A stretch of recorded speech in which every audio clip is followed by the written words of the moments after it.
आप लेखन कला में प्रवीण हो गए तो उसका लाभ हमको ही मिलने वाला है, क्योंकि उतनी परिणामकारकता से आप भाव पहुंचा सकोगे।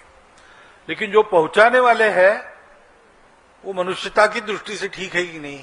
जिन शब्दों का प्रयोग करते हैं वो शब्द ठीक प्रयोग, क्योंकि अभी जैसे आप कुछ बात अंग्रेजी में भी, अंग्रेजी पुस्तकें भी होंगी। अब भारत की बातों का भाव ठीक से पहुंचाने वाले कई शब्द अंग्रेजी में है नहीं, किसी अभारतीय भाषा में नहीं है। भारत की सब भाषाओं में उसके लिए शब्द है जो अचूक उस वर्णन जिसका करना है, उस बात का या उस वस्तु का पूरा भाव अचूक पहुंचाता है। लेकिन अंग्रेजी में या अन्य किसी भाषा में उसके शब्द नहीं है।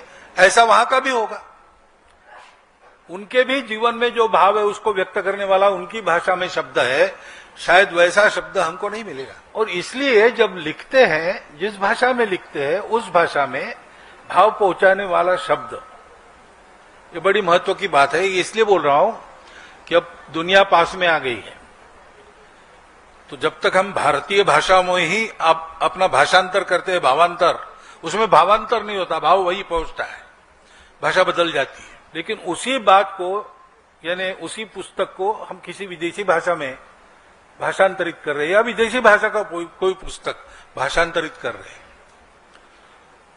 तो हमको ये देखना पड़ता है कि भाव कौन सा व्यक्त होता है।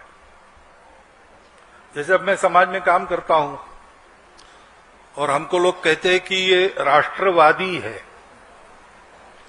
हम तो वाद करते नहीं किसी से, किसी बात पर वाद नहीं करते कभी भी, विवाद से दूर ही हम रहते हैं। विवाद करना ये अपने प्रकृति में, अपने देश के प्रकृति में नहीं है। मिलकर चलना, आपस में मित्रता करना, यही अपने देश में प्रकृति में है, परंपरा से।